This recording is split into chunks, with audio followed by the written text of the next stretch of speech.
Welcome to the dark side of cinema, where the only rule is that nothing is off limits. Tonight, we're diving into 12 films so notorious, so extreme, even Quentin Tarantino keeps his distance. These aren't just movies, they're endurance tests. Buckle up, keep your lights on, and get ready to meet the movies most filmmakers are too scared to defend. Blood Feast, 1963. Here's where it all started, folks. Blood Feast is the OG, your granddaddy's gore movie. Back when seeing a little red syrup on screen was enough to make audiences lose their minds. Directed by Herschel Gordon Lewis, who's basically the Dr. Frankenstein of splatter, Blood Feast kicked the door open for every gross-out horror flick that followed. This is the movie that invented "so bad it's good" decades before the phrase even existed. Plot? Ha, if you insist. A deranged caterer butchers women in Miami so he can cook up a sacrificial meal for the goddess Ishtar. That's right, a literal blood feast. The acting is wooden, the effects are laughably crude, but the buckets of fake blood change the game. It's so gleefully amateurish that the violence almost circles back around to comedy. Almost. At the time, though, critics lost their minds. This wasn't just taboo, it was blasphemy. People claimed it would ruin society, corrupt the youth, summon demons. You name it. Of course, today it looks pretty tame. But in the 60s, this was pure cinematic terrorism, banned in multiple countries, targeted by censors, and whispered about in the kind of hushed tones usually reserved for war crimes. Would Tarantino ever put this on at his house for movie night? Maybe as a prank, but not for the faint of heart. Blood Feast is proof that sometimes all you need is a cheap camera, some cow guts, and zero shame to make history. Island of Death, 1976. Okay. Buckle up for a Mediterranean vacation straight to hell. Island of Death is what happens when a Greek director, Nikos Mastorakis, tries to outshock the Italians at their own game. What starts as a sun-drenched getaway on a beautiful island quickly becomes a cavalcade of depravity so wild it makes Love Island look like Sunday school. The plot is basically, a seemingly sweet couple arrives on the island, then proceeds to kill, torture, and defile anyone who doesn't meet their twisted sense of purity. We're talking homophobia, sexual assault, bestiality. Yep, there's a goat scene so infamous it gets its own paragraph in horror encyclopedias, and murder, all in the name of cleansing sin. Mastorakis didn't even try to hide his intent. He wanted to make the most offensive film possible to cash in on international controversy. Mission accomplished. The British Board of Film Classification took one look and said, "Nope." The film was outright banned in the UK, New Zealand, Norway, and heavily censored everywhere else. Even the uncut release was considered a bad idea in most territories. It's a sleazy, shocking time capsule of exploitation, cinema's most gleefully offensive era. And no, not even Tarantino would defend this one. You don't watch Island of Death, you survive it. Hellcamp 7, 1969. If there's a hall of shame for exploitation, Hellcamp 7 has its own wing. This is the film that pretty much launched the Nazi-sploitation subgenre, a sentence no one should have to type, but here we are. The premise is already on thin ice. Two female Allied agents infiltrate a Nazi prison camp, disguised as a brothel, hoping to rescue a scientist. Sounds like a bad grindhouse pitch, right? Now, add wall-to-wall sexual degradation, humiliation, and torture, shot with a grimy, joyless energy that makes you want to take a shower halfway through. The British censors flat out refused to let this one near a VHS player. Australia, New Zealand, and a handful of other countries followed suit.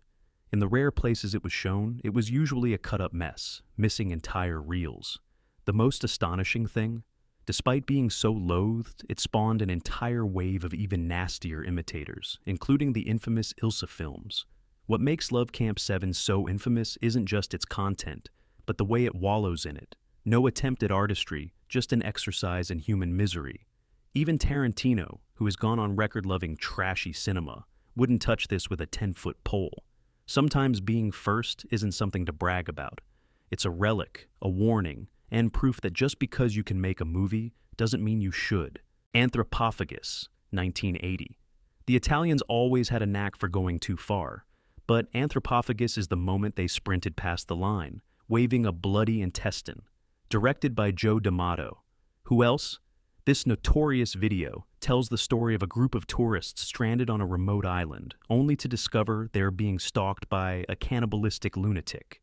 It's all fun and games until someone eats a fetus.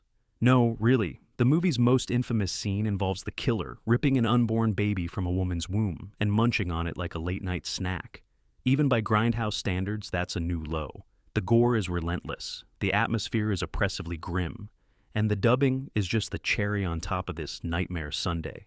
The UK banned it for decades. Even countries known for their leniency with horror, like Germany, had to heavily censor it.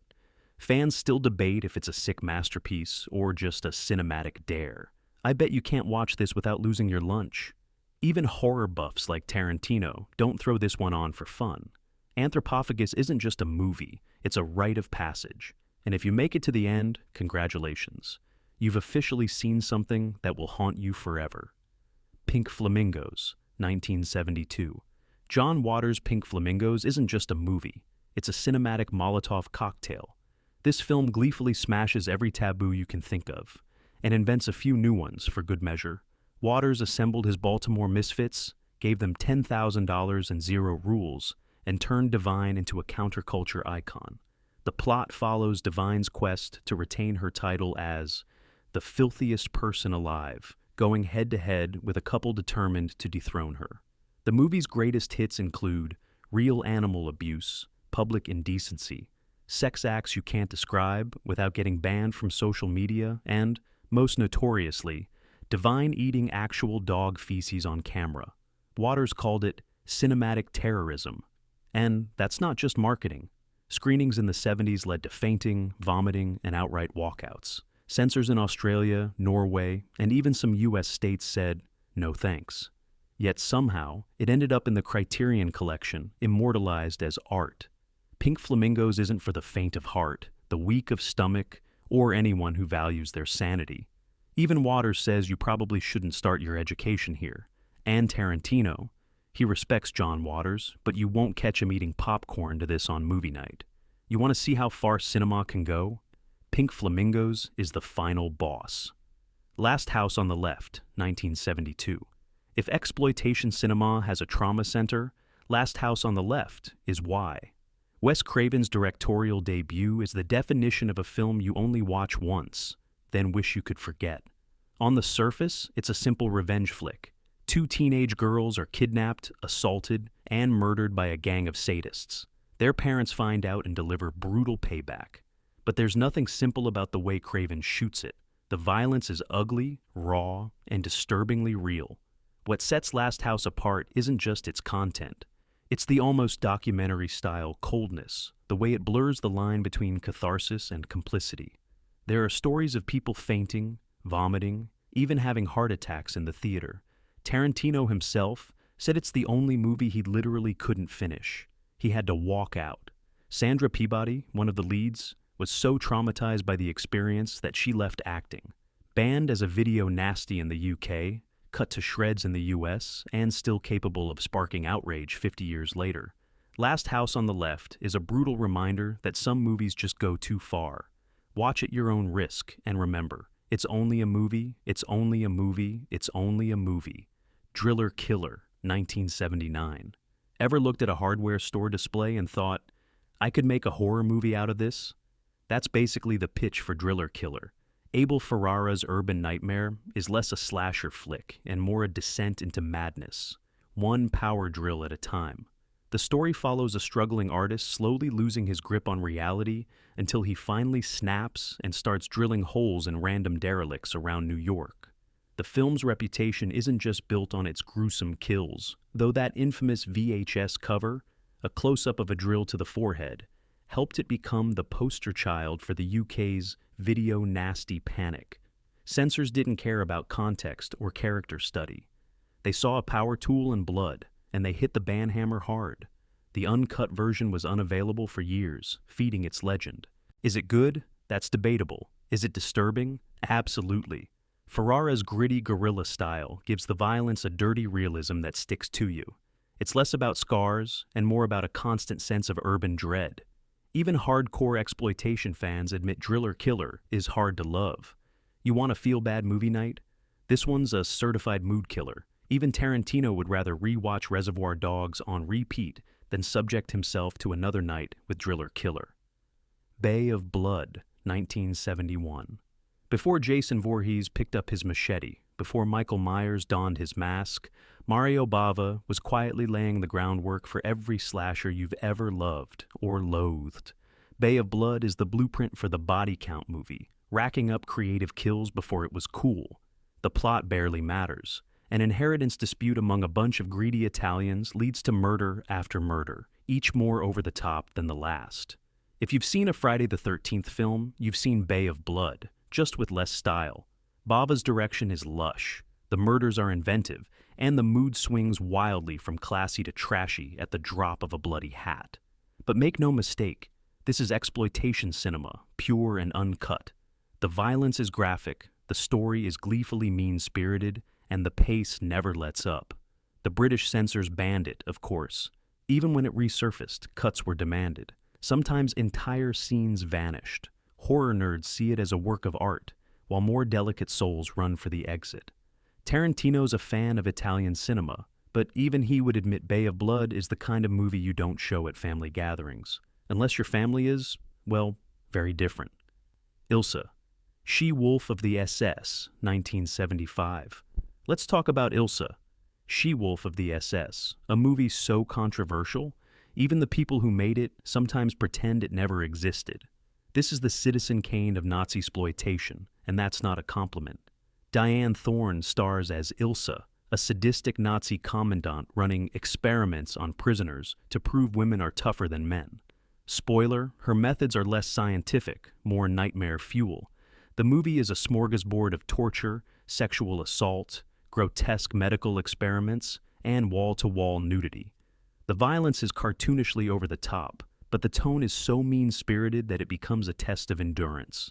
Critics called it vile, misogynist, and offensive even by exploitation standards. Germany, Australia, and just about every halfway decent country banned it outright. Even in places where it played, some actors sued to get their names off the credits. Despite all this, it made a fortune. $150,000 budget, millions in return. Sequels followed, each more depraved than the last. If you want to see how low cinema can sink, this is the benchmark. And Tarantino? He's sampled every genre, but even he knows some boundaries shouldn't be crossed. There's loving exploitation, and then there's Elsa, a cinematic war crime in more ways than one. Cannibal Holocaust, 1980. Let's be honest, Cannibal Holocaust is less a movie and more an endurance test. Ruggero Deodato's infamous found-footage shocker remains the most controversial exploitation film ever made. Ostensibly a critique of Western media's appetite for blood and sensation, it's remembered instead for scenes of sexual violence, real animal killings, and a vibe so relentless it makes most horror films look like Disney. The documentary style was so convincing, Italian authorities arrested Deodato for murder. He had to produce his actors in court to prove no one died on set. The scenes of violence against animals are still unforgivable. There's a reason the film is banned in dozens of countries to this day.